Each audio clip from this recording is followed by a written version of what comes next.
Hi, my name is Morgan Putnam, and I'm going to share the latest happenings in the Omaha real estate market with you, as well as share about some of the latest developments happening in Omaha, so make sure you stick around until the end.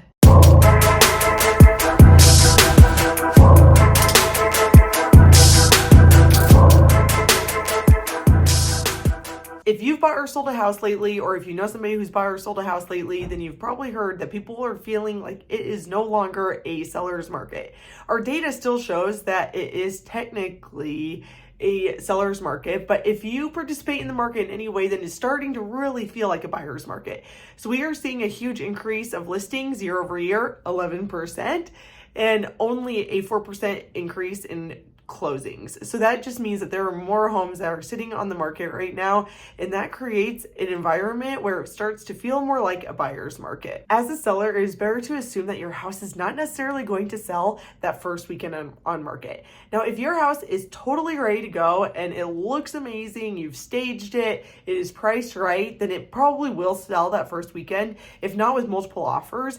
But that is no longer by any means a guarantee. It is taking 16 days on average for a house to go under contract. And so that is the better attitude and expectation to have when you decide to list your house for sale. During COVID, during those unicorn years, we saw houses sell for around 103% of list price. Where now it's 99% of list price. So it's better to just be prepared for a house to not necessarily sell for way over list and not necessarily with multiple offers. When I was looking through the numbers, one of the more interesting things that stood out to me is that for year-to-date stats, there is a 13% increase in new listings, but the exact same amount of closed sales as last year at this time for the year-to-date stats. So that just shows that things are just taking longer. It's more normal to see a listing expire, to see it come up, then relisted with a different agent. It is taking a little bit more work to get your house sold. So you want to make sure that when you're listing your house, everything is as fine-tuned as possible. It helps to always do a pre-inspection, to have it staged, to make some of those repairs on the pre-inspection and make sure it is super clean when showings start. Even with it becoming more of a buyer's market, we are still seeing 5% appreciation across the board, both with median and average close price in the Omaha Metro. And the reason we're still seeing such great appreciation is because Omaha's economy is so strong.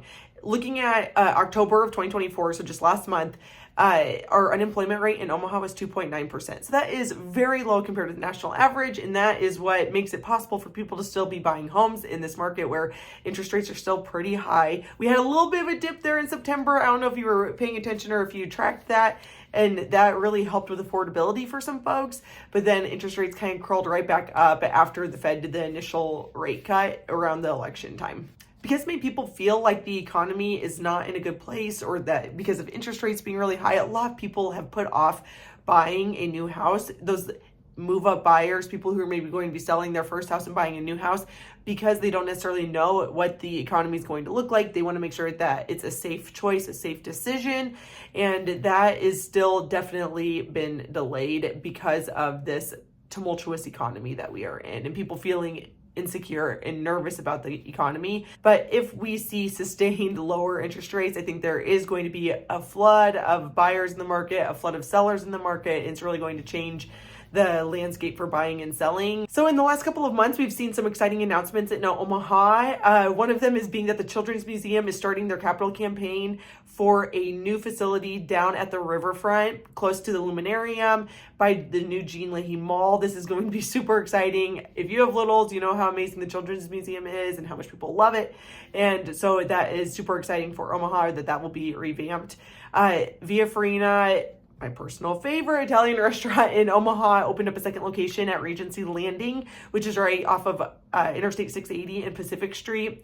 I went there. It is fabulous, gorgeous restaurant, and the food is as good as ever.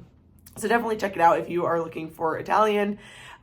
Sephora announced that it is opening up a second standalone store in Omaha at One Pacific Place in the old Eddie Bauer location. So that's super close to Trader Joe's and Wheatfields. Some great staples of Omaha that people visit all the time, so it'll be great to have that more central Omaha location. A couple of restaurants that are more known for being on the eastern side of the city are opening up second locations elsewhere. Rally Coffee is opening up in Gretna, delicious coffee, super great. And Coneflower Creamery is also opening up a third location for the Metro in Old Elkhorn. Good Looking, which is a Dundee staple, amazing breakfast and brunch. Absolutely love their breakfast burritos. They are opening up at Legacy, the shops at Legacy out on 168th and Center. So it's cool to see these things move a little bit west so everybody can enjoy them. It's more convenient for everyone. If you have any questions about the Omaha real estate market or about anything happening in Omaha, I'd be happy to help.